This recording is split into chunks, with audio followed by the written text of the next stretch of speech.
Veja lá em Apocalipse, capítulo 3, do versículo 14 em diante.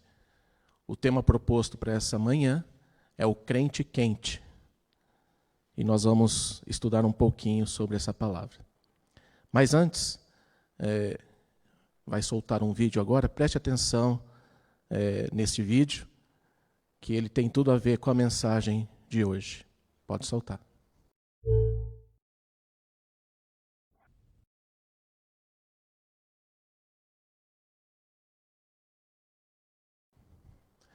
Muito bem. Se você reparou bem a analogia, a senhora oferece ali um café morno para sua companheira, né? Ali ela disse, aqui eu estou brincando. Mas o que a palavra de Deus vai nos dizer hoje é algo que não é uma brincadeira, é algo que é muito sério. Alguém aí gosta de café morno? Aos bebedores de café, os como que você diria isso? Cafélotra, sei lá, eu não sei também. Os viciados aí em café, eu acho que eu faço parte desse esquema. Ninguém gosta de café morno, não é mesmo? A gente gosta de café quente. Ou, em alguns lugares aí fazem café frio.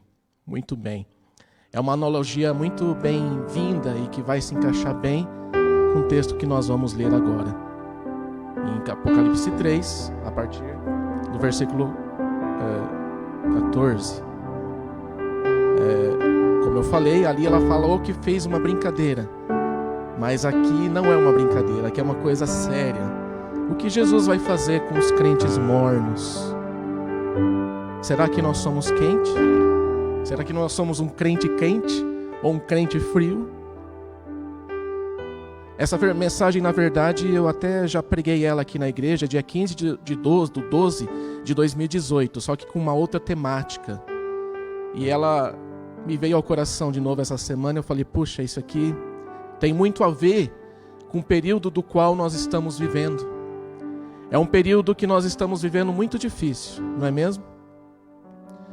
Essa semana nós vimos, o pastor mandou lá ali, pessoas que pegaram essa maldita doença, outras suspeitas, e uma até que morreu. É um momento muito difícil.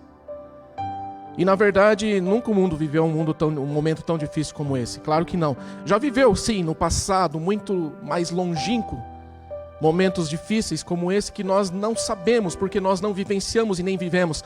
Mas a um plano global, nunca. E a verdade é que, quando nós lemos as Escrituras, nós lemos a palavra, nós percebemos que isso é o começo, é o princípio das dores. As coisas, na verdade, infelizmente, não vão melhorar. Daqui a um tempo, sim, vai melhorar um pouco, vai sair dessa crise, mas virão outras, mais fortes, mais profundas. E como é que nós estamos?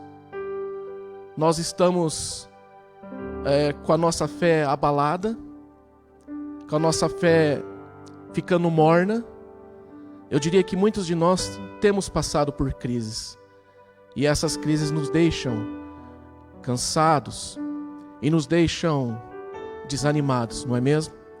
Mas vamos ver o que a Bíblia nos fala e o que ela nos traz para nos trazer esperança, nos trazer a certeza de que Jesus sabe do que nós estamos passando, e Ele sabe também a forma pela qual nós podemos vencer, não só esse momento, mas todos os momentos que virão e todas as situações que nós passamos em nossa casa, em nossa família.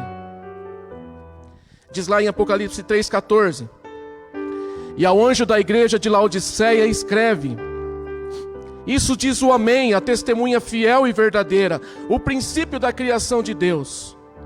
Conheço as tuas obras, que não és frio nem quente. Quem deras fosse frio ou quente.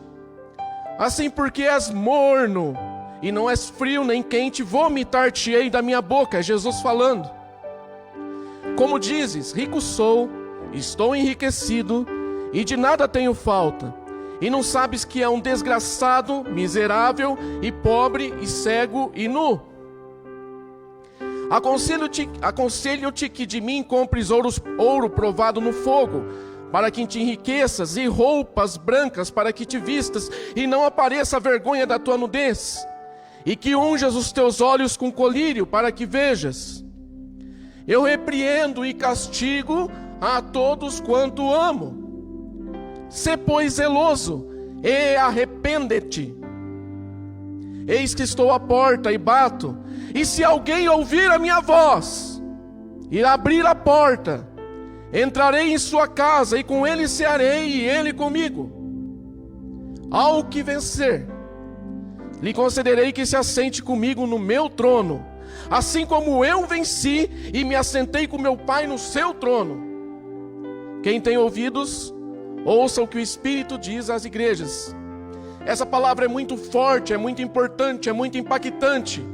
Ela nos traz à memória muitos pensamentos. E quando eu leio e releio novamente essa palavra, sempre vem ao meu coração: como é que eu estou? E a bem da verdade é que muitas das vezes eu me vejo como uma pessoa morna, em todos os sentidos, espiritualmente falando. E nós temos que fazer sempre essa reflexão e nos ver como é que nós estamos, de que forma nós estamos agindo, nossas vidas, na igreja, de oração, com a família, em todos os sentidos, em todos os termos. Nós temos que sempre nos avaliar. Mas há um risco aqui muito grande, e o risco é de que os crentes mornos, o próprio Jesus está falando, ele irá vomitar da sua boca, ou seja, não terá parte com ele. Como é que nós estamos hoje? Frio ou quente? Sim, eu vou fazer uma analogia como essa analogia que nós vimos nesse pequeno vídeo. Ali a analogia é muito clara, onde nós percebemos claramente que aquela senhora mais idosa é uma crente que se tornou quente, porque quem viu o filme sabe, num determinado momento da sua vida ela falou assim: eu nem sempre fui assim. No entanto, porém, eu entendi, eu aprendi que eu deveria ser diferente. Então nós vemos ali uma senhora que é uma crente quente, e nós vemos uma moça que é uma crente morna. Essa é a analogia. E a analogia que eu quero fazer é a seguinte: colocar a questão do frio como a natureza humana, e a questão do quente como a natureza divina, e a questão do morno como uma natureza humana tentando alcançar o divino. E o que seria isso? A própria religiosidade. Você percebe ali pelo vídeo que ela é uma mulher jovem, mas religiosa. Ela pertence a uma igreja, ela vai a uma igreja, ela tem um nome, ela tem uma denominação. No entanto, a pergunta que se faz é: será que Jesus conhece ela? Ela tem uma igreja, ela vai numa igreja, ela participa, mas será que Jesus conhece ela? O frio, o próprio Jesus falou: quem dera fosse frio, porque o frio ele pode ressuscitar. Se comparar com o corpo morto é frio, e Jesus ressuscita o frio. O quente já está quente, glória a Deus, mas o morno é nossa tentativa fracassada, minha e tua, de tentarmos fazer as coisas para alcançar o mérito de Deus. E o próprio Jesus falou aqui no versículo 17, que essa igreja, nesse determinado tempo, era uma igreja desgraçada. E o que é uma igreja desgraçada? É sem a graça de Deus. Desgraça, sem graça, sem a graça de Jesus. Que tristeza. Então a religiosidade é uma busca nossa, busca humana por ídolos, por agradar a Deus pelas obras, por tentar ser bonzinho. É uma busca pelas pregações de como você deve ser ou como você deve agir. É um esforço humano que não leva a lugar nenhum. Leva sim, na verdade, ao inferno. Não é errado dizer que sozinho o ser humano jamais chegará até Deus, jamais. Ainda que ele empreenda seus maiores esforços, É impossível a qualquer esforço humano, nesse sentido, a semelhança da Torre de Babel. Ao homem, portanto, só resta clamar por misericórdia e pedir que Deus venha, e Ele já veio. Deus resolveu esse problema se encarnando através de Maria. O Filho de Deus se fez homem, de tal forma que em Jesus Cristo, a humanidade e a divindade estão unidas numa espécie de casamento.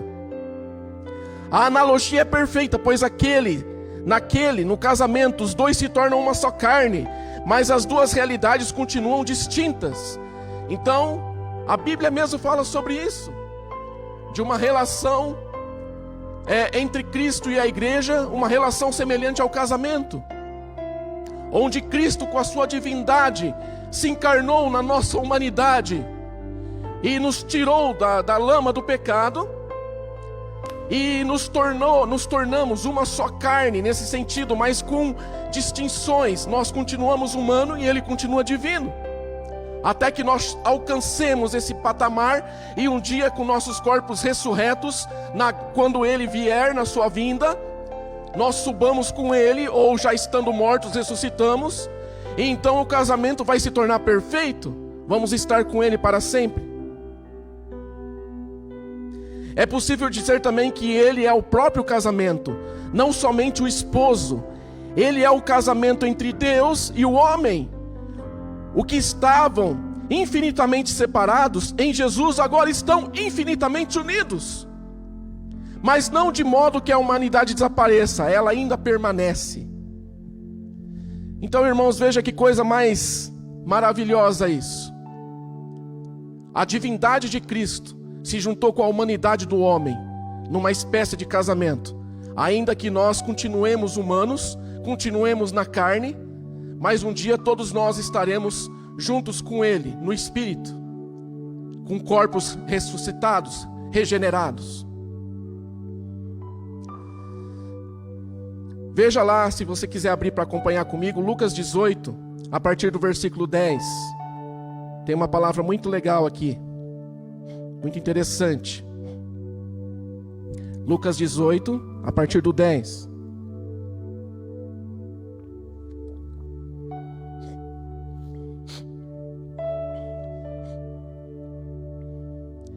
E disse também esta parábola a uns que confiavam em si mesmos, crendo que eram justos, não é a analogia daquele vídeo que nós vimos, e desprezavam os outros. 2 homens subiram ao templo para orar, um fariseu e outro publicano. O fariseu, estando de pé, orava consigo mesmo dessa maneira: ó Deus, graça te dou, porque não sou como os demais homens, roubadores, injustos e adúlteros, nem ainda como esse publicano. Jejuo 2 vezes na semana, eu dou o dízimo de tudo que eu possuo. O publicano, porém, estando em pé, de longe, nem ainda queria levantar os olhos aos céus, mas batia no peito, dizendo: ó Deus, tem misericórdia de mim, que sou pecador. Digo-vos que este desceu justificado para a sua casa, e não aquele. Porque qualquer que a si mesmo se exalta será humilhado, e qualquer que a si mesmo se humilha será exaltado. Você percebe a diferença? A diferença entre o fariseu, o religioso, conhecido por todos, zeloso nas leis de Moisés, zeloso na palavra, mas tinha algo dentro do fariseu que não tinha dentro do publicano. E o que tinha dentro do fariseu era um orgulho de si mesmo, é um desejo de fazer as coisas para tentar agradar a Deus com a sua própria força, se mostrando tão legal, tão bonzinho, tão capaz. Mas o publicano não, ele sabia da sua pecaminosidade, sabia da sua deficiência, sabia que não prestava para ser aceito por Deus. Mas Jesus falou: esse foi aceito, porque ele entendeu a sua miséria e ele se arrependeu. Meus queridos irmãos, o que está acontecendo nesses dias é que nós estamos vivendo o período chamado de o período da igreja de Laodiceia. Por quê? Porque Laodiceia é a última igreja das 7 igrejas do Apocalipse. Laodiceia é a igreja que antecede a vinda de Cristo. Mas também das 7 igrejas do Apocalipse é a única igreja que não recebe nenhum elogio. Essa é a igreja em que nós vivemos no contexto do mundo nesse momento atual. É uma igreja que não tem elogio de Jesus. E o próprio Jesus não está dentro dela, ele está fora, que ele diz assim: eis que estou à porta. Então se ele está à porta, ele não está dentro, ele está para fora da igreja. Ele está para fora do coração dos homens, das mulheres que se chamam crentes e cristãos. E a pergunta que se faz nessa manhã é: será que ele está para fora também dos nossos corações? Vamos nos avaliar nessa manhã. É até bom essa palavra de manhã, né? Porque à noite o pastor Faustino vai fazer a ceia, a gente já vai se avaliando, já vai se analisando, já vai vendo o que precisa ser mudado, transformado, curado. Assim, porque és morno, não és frio nem quente, vomitar-te-ei da minha boca. O religioso não será aceito por Deus, nunca será. Como eu sei que eu sou religioso? O que é que a religião produz em mim? Como dizes no versículo 17: rico sou e estou enriquecido, de nada tenho falta, e não sabe que és um desgraçado, miserável, pobre e segue nu. O que é rico? Não ter falta de nada. Sugere o quê? Orgulho, independência de Deus, autossuficiência, abundância financeira também em muitos casos, abundância emocional, achismo, achar que eu sou forte, achar que eu posso tudo, que eu consigo tudo, que eu faço minhas orações, que eu dou minhas ofertas, que eu ajudo o pastor na igreja, que eu dou a cesta básica, que eu vou toda semana na igreja, se bem que agora ninguém está indo toda semana na igreja, né? Mas isso é o ser religioso. Tudo isso na verdade é certo, mas qual é a motivação do nosso coração? Nós até olhamos os outros e nos sentimos muitas vezes superiores. Você já não pensou assim? Talvez muitos de nós já pensamos assim: eu sou crente, eu tenho Jesus. Vocês têm um sentimento de superioridade, porque afinal de contas, eu estou melhor do que ele. Mas quando é que nós sentimos a dor alheia? Sentir a dor alheia é se colocar no lugar do outro. Geralmente nós oferecemos o remédio, porém não oferecemos o apoio. Somos bons em dar conselhos, porém fracos em ser a solução. Nós somos cheios de religiosidade. É uma falsa modéstia, é um falso moralismo e uma hipocrisia. E hoje nós, na internet, está cheio disso, não está mesmo? No Facebook, no Instagram, no YouTube, no WhatsApp. Basta, isso acontece até mesmo no nosso meio, irmão, se você prestar um pouquinho de atenção. Basta alguém colocar alguma ideia, alguma proposição, algum sentimento, alguma coisa, que todas as pessoas vão dar a sua própria ideia, vão dar a sua própria solução.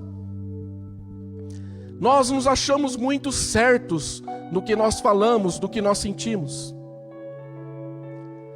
Então existe dentro de nós algo que se chama religiosidade, e que é muito profundo, que é muito intenso, que é muito grande, e que precisa ser morto isso em nós. É isso que está dizendo esse texto nessa manhã. Que seja tirado de nós a falsa modéstia, o falso moralismo, a hipocrisia.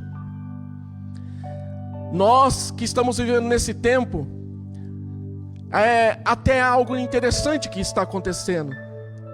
Talvez, como nunca antes, estejamos sentindo um pouco mais de perto a dor alheia.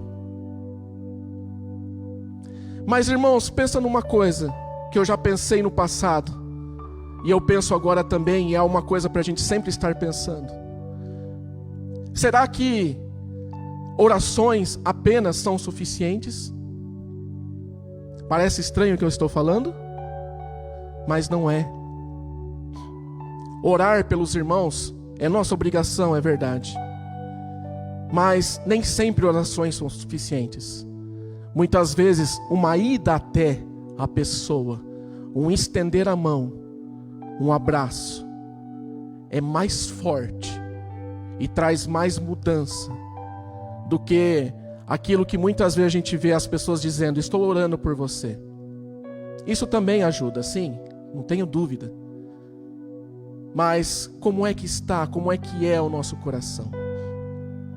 Abra comigo em Romanos 12, do 14 ao 20, vamos ler esse texto também.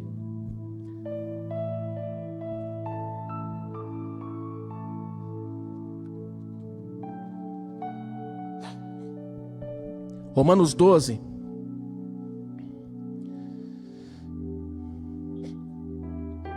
do 14 ao 20 diz assim: abençoem aqueles que os perseguem, abençoem e não os amaldiçoem.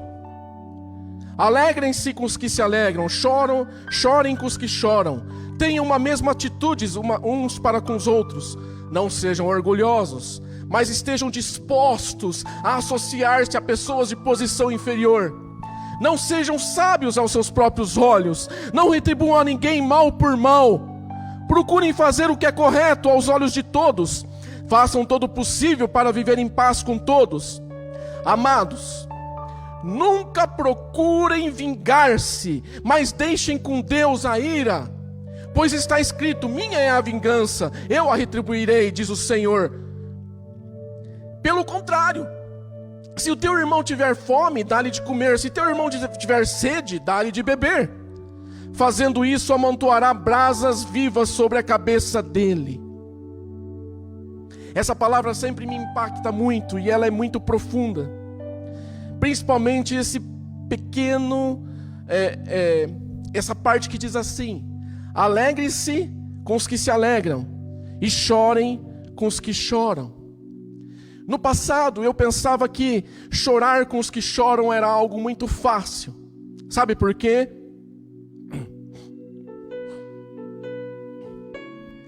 Porque quando você vai num velório, tá ali a pessoa morta. Às vezes é teu amigo, às vezes é teu irmão, às vezes é alguém da família. Então é fácil você chorar com quem está chorando, porque todo o ambiente remete àquilo. Ou mesmo quando uma pessoa está em alguma desgraça, ou alguma confusão, ou alguma situação embaraçosa, e ela vem até você, e ela diz tudo que está passando, tudo que está sofrendo. Então, de certa forma, é fácil chorar com os que choram. Eu no passado achava que isso era o mais difícil, chorar com os que choram, e achava que era mais fácil alegrar-se com os que se alegram. Mas minha posição mudou, sabe por quê?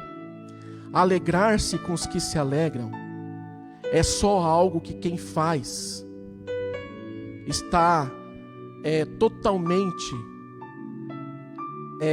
morto para si mesmo. Você quer ver só?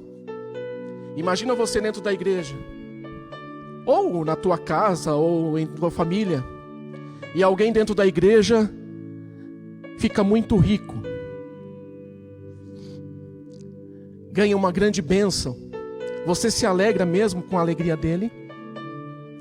Ou imagina nós que temos irmãos na carne, e um irmão teu consegue uma grande promoção no trabalho, ou consegue comprar uma casa, ou consegue comprar um carro bom, e você nunca sai daquele patamar de dificuldade. Será que você se alegra com quem está se alegrando? Eu percebi que isso é a maior dificuldade nossa. Porque chorar com a desgraça alheia, tudo bem, o cara perdeu, é fácil. Agora, se alegrar com a bênção alheia, nossa, como isso é difícil. Só quem está realmente morto para si mesmo consegue tal façanha. E morrer para si mesmo não é uma coisa fácil, porque quando nós morremos para nós mesmos, tem que ser morto ali o orgulho, tem que ser morto ali a prepotência, tem que ser morto ali tantas coisas que tem dentro de nós, ainda mesmo estando como crentes. Você é um crente quente? Como diz, sou rico, ou seja, por minha própria força e esforço estou enriquecido, por minha própria capacidade, de nada tenho falta, e nem mesmo temos falta de Jesus. Que igreja é essa da qual nós estamos vivendo? A gente vê as igrejas por aí, na sua grande maioria, e às vezes isso acontece até em nós mesmos também, a busca da prosperidade, a busca da felicidade, a busca por realizar meus sonhos, a busca pelos projetos de vida, a busca pela cura, é muito maior do que a busca por santidade, é muito maior do que a busca por morrer para si mesmo, é muito maior do que a busca de você ser levado à cruz. Quem é que quer sofrer? Se eu perguntar, você aí que está me vendo, você levantaria a mão? Sim, eu quero sofrer. Ninguém quer sofrer, mas a igreja foi chamada para sofrer por Cristo. Diz lá o texto: aquele que quer viver piedosamente padecerá perseguições.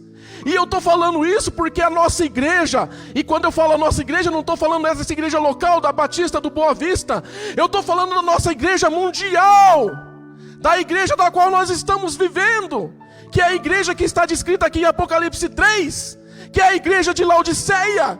A nossa igreja não está preparada para a perseguição, não está preparada para a dor, não está preparada para o sofrimento, e talvez nem nós estamos.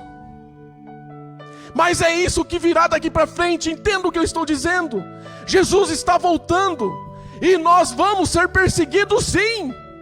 Talvez alguns de nós vão ser mortos sim, mas isso é uma mensagem de esperança, sabe por quê? Porque Ele está voltando, e Jesus mesmo disse que isso aconteceria conosco. Mas essa igreja está dormindo em berço esplêndido ao som do luar, do mar profundo lá, como diz lá. Pregações de estímulo, de afagar o ego, de autoajuda, de dizer você pode, você consegue, você é um vencedor. Será que você não está vendo um monte disso aí na internet? Eu recebo um monte de mensagens de pessoas cristãs, amigas minhas, tuas também, e vem aquelas mensagens assim: hoje Jesus vai te dar a vitória. É mesmo? E se viesse uma mensagem dizendo assim: hoje você vai morrer por Cristo, hoje você vai ser perseguido, hoje você vai padecer perseguições? Nós não vemos mensagens assim. Que igreja é essa que nós estamos vivendo? Igreja de Laodiceia, acorda!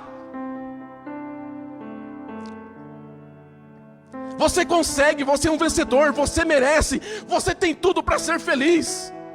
Sonha e Deus te dará, sonha e conquiste. São mensagens desse tipo que estão fazendo dessa geração a geração de Laodiceia, rica, enriquecida, mas nada tem falta, mas ela é uma desgraçada, ela é uma miserável, ela é pobre, cego e nu.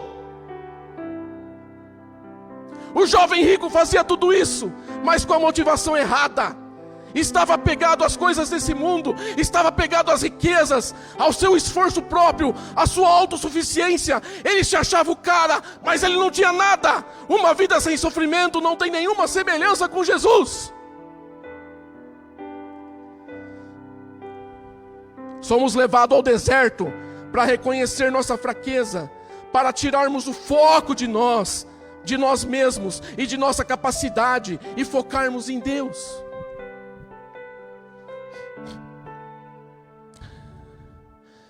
Aguenta um pouquinho, já estou terminando. Ser quente não é ser sem pecado ou falho. Ser quente é não ser hipócrita, religioso, autossuficiente, orgulhoso, cheio de si, capaz de tudo. Ser quente é ser dependente de Deus, sabendo das suas limitações, sabendo que preciso dele para tudo. Sem Jesus eu nada posso. Saber que o amor vem dele, não vem de mim. Não vem de mim mesmo. Saber que Ele está em mim, que eu sou uma nova criatura, que eu sou capaz de fazer grandes coisas nele, de sonhar grandes sonhos nele, de realizar proezas nele, através dele, por meio dele e com ele. Jesus, o autor e consumidor da vida. É ter Ele em primeiro lugar, é ter a vida dele em mim. Ser quente é saber que toda a minha tentativa não passa de trapo de imundície. que eu preciso dele até para orar, porque pois ele mesmo disse que não sabemos orar como devemos. Ser quente é ter Cristo em mim, entendendo meus defeitos, minhas fraquezas, minhas imperfeições, minhas dores, meus pecados, não tentando ludibriar por meio da religião, não tentando mostrar para ele que eu sou o cara e que eu faço tudo para agradá-lo. Eu nunca vou agradá-lo se não for por meio do Espírito Santo. Eu preciso dele, eu preciso do seu amor fluindo em mim, eu preciso do Espírito Santo, eu preciso de Jesus. Assim serei verdadeiramente quente, nunca serei morno. Mornidão é a tentativa frustrada de querer ser o que eu não sou por meio de esforços próprios, e isso nunca conseguirei agradá-lo. Ser quente é ter a natureza dele, de Jesus dentro de você, é ter o Espírito Santo me ajudando a vencer, a seguir pelo caminho que é Jesus até a eternidade, e um dia viver para ele para sempre. O resultado da ação do Espírito Santo nos é apresentado como fruto do Espírito, através do amor, da alegria, da paz, da paciência, da benignidade, da bondade, da fidelidade, da mansidão e do domínio próprio. Diz lá em Gálatas 5:22. Ou seja, pessoas feridas ferem pessoas, pessoas curadas curam pessoas, pessoas amadas amam pessoas, pessoas transformadas transformam pessoas, pessoas chatas chateiam pessoas, pessoas amarguradas amarguram pessoas, pessoas gratas gratificam pessoas, pessoas cheias do Espírito Santo enchem as pessoas de esperança. Quem eu sou interfere diretamente naqueles que estão ao meu redor. Finalmente, do versículo 18 desse mesmo capítulo de Apocalipse 3, diz assim: aconselho-te que de mim compres ouro provado no fogo, para que te enriqueças, e roupas brancas para que te vistas, e não apareça a vergonha da tua nudez, e que unja os teus olhos com colírio para que vejas. Então a palavra está dizendo, nós devemos comprar ouro provado no fogo, para que nós nos enriquecemos. Você já imaginou o que é ouro provado no fogo? O ouro vem cheio de impurezas, o ouro vem cheio de terra, ele tem que ser lançado ao fogo, e ele tem que passar por um calor muito intenso, para ser purificado, para ser retirado as impurezas, para ser retirado as sujeiras. Você está me entendendo? Nós temos que passar por um calor muito intenso, de provações, de lutas, de tentações, para ser retirado de nós todas as impurezas. Então, como diz lá na palavra em Tiago, tenha por grande alegria quando passardes por várias provações. Roupas brancas para que te vistas. Roupas brancas nos cobre. Ninguém que ponha uma roupa branca a coloca estando sujo. No mínimo você vai tomar um banho. É preciso limpar tudo. Unja os teus olhos com colírios para que vejas. Quanto o colírio faz com que a gente enxergue melhor, com que a gente veja melhor, para retirar toda a sujeira dos nossos olhos. Na verdade, o colírio é a gota de Jesus em nós. Porque o que nós fazemos muitas vezes é olhar com os nossos próprios óculos, com a nossa própria visão para as pessoas. Mas o colírio faz com que a gente veja a verdade. Em 1 João 2, 15 e 18, já estou terminando aqui. Não amem o mundo e nem o que nele há. Se alguém amar o mundo, o amor do Pai não está nele. Pois tudo o que há no mundo, a cobiça da carne, a cobiça dos olhos e a ostentação dos bens, não provém do Pai, mas do mundo. O mundo e as suas cobiças passam, mas aquele que faz a vontade de Deus permanece para sempre. Filhinhos, esta é a última hora. Esta é a última hora. E assim como vocês ouviram que o anticristo está vindo, ele está vindo. Já agora muitos anticristos têm surgido, por isso sabemos que esta é a última hora. Ainda Jesus vai dizer no versículo 19, eu repreendo e castigo a todos quanto amo. Então Jesus, ele ainda ama essa igreja. Essa igreja é a mais imperfeita, é a igreja que não recebeu nenhum elogio, mas ele está dizendo, eu amo essa igreja. Mas ele diz: "Se pois zeloso e arrependa-te." É tempo de arrependimento, é tempo de mudança, é tempo de mudança da mente, de transformação, é tempo de ser quente e não mais morno. Eis que estou à porta e bato. Se alguém ouvir a minha voz e abrir a porta, entrarei com ele em sua casa, e com ele cearei, e ele comigo. Quem ele ama? Aquele que observa seus mandamentos será amado por ele e por seu pai. Então é tempo de arrependimento. O que fala da porta? Fala, claro, do coração. Sim, fala. Sim, ele é a porta, não tem fechadura do lado de fora. Mas ainda mais, ele é a porta, ele é o acesso que nos leva à eternidade. Então, além de nós termos que abrir a porta, que é a porta do nosso coração, para que ele entre, ele também é a porta de acesso para a eternidade. Ao que vencer, terminando, lhe concederei que se assente comigo no meu trono, assim como eu venci e me assentei com meu Pai no seu trono. Você acredita que tudo que está na Bíblia é literal, como eu também acredito? Então, para cada igreja ali, Jesus vai dando um prêmio, os chamados galardões, que quando Jesus voltar, ele vai nos julgar, mas não nos julgar para a condenação, nos julgar para nos dar os presentes, nos julgar para dar os prêmios, nos julgar para dar os galardões. E o galardão que essa igreja recebe, essa última igreja desses últimos tempos, essa igreja do final dos tempos, que é a que está perdida totalmente em suas riquezas, em suas ideologias, em seus pensamentos. Essa igreja que Jesus fala que é morna. Ele está dizendo que o prêmio para essa igreja é assentar-se com ele no seu trono.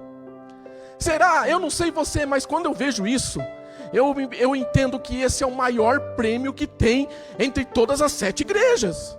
Assentar-se com Cristo no seu trono. Para cada igreja ele promete uma recompensa, no entanto para essa, eu considero a maior e melhor. Estar com ele assentado no seu trono, reinando com ele, sentindo a sua presença, lado a lado com ele, seu poder, sua glória, seu cheiro, seu amor. Não há recompensa maior que essa. Aos vencedores, aos que guardaram a sua lei, a sua doutrina, seu amor e viveram de modo digno, conforme a sua vontade, receberão esse maior presente. E o que você deve fazer para conseguir isso? Recebê-lo, aceitá-lo pela sua graça, reconhecê-lo como Senhor e Mestre, reconhecê-lo como Senhor e Salvador, andar em santidade, não pelos esforços humanos, não pelos esforços da religiosidade, mas sabendo que nada somos, nada temos, mas nele nós vencemos e venceremos, e seremos com ele levados para a glória, e nos assentaremos com ele no trono para julgar as nações. Quer maior prêmio que isso? Nós não fazemos ideia. Eu não faço ideia, você não faz ideia. Que prêmio louco é esse? Lado a lado com Cristo, no trono dele. As outras igrejas também recebem prêmios, recebem galardões, mas essa, dos últimos dias, dos últimos tempos, essa igreja que nós vivemos, tem um prêmio muito grande. Não pelos nossos esforços, mas pelo esforço de Cristo, pelo sangue dele. Eu quero finalizar agora. Tem um último videozinho rápido que vai mostrar também claramente, e ele é até engraçadinho, vai mostrar claramente que nós dependemos de Jesus, e com ele nós conseguimos tudo. Deus abençoe o seu dia, que o amor de Deus, o Pai, esteja com você, que a graça do Senhor Jesus te acompanhe, que a comunhão do Espírito Santo faça com que nós cheguemos até ele nesse dia, e que você tenha um bom dia hoje, uma boa semana, e hoje à noite ainda ceia aqui com o pastor Faustino, todos estejamos juntos. Deus te abençoe. Pode passar o vídeo, por favor?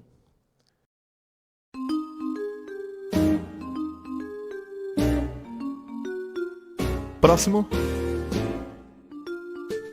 Arquivos, por favor. Um pouco de mentira, um pouco de roubo, tem alguns atos de bondade aqui e ali. Eu tentei viver uma vida boa, Bem, vamos ver o quanto.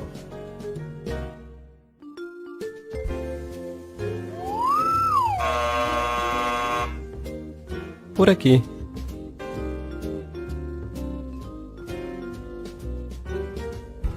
Próximo. Arquivos, por favor. Ok, eu admito, eu fiz um monte de coisas erradas. Sim, eu estou vendo. Mas eu fiz coisas boas também, sabe? Para compensar com as ruins. Uma vez, eu colei na prova. Mas então, eu limpei o lixo no pátio. Isso deve servir, certo? Vamos descobrir.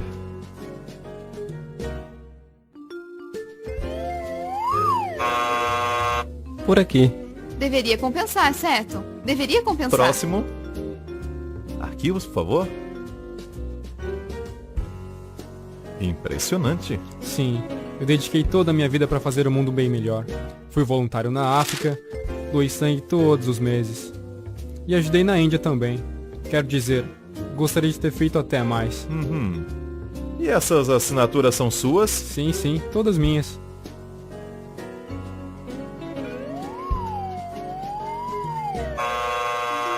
Mas assinaturas são minhas. São minhas assinaturas. Próximo. Minha mãe vai à igreja. Fui batizado quando era um bebê. Vocês aceitam cartão de crédito? Próximo. Arquivos, por favor. Uou! Alguém esteve ocupado. Bem, vamos ver no que vai dar. Oh, desculpe, eu não sabia que ele estava com você. Filho de Deus. Ok, suba na balança. Você não. Ele.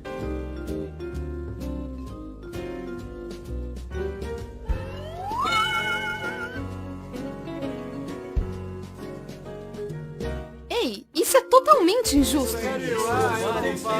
Eu a minha mãe. É por isso que se chama graça.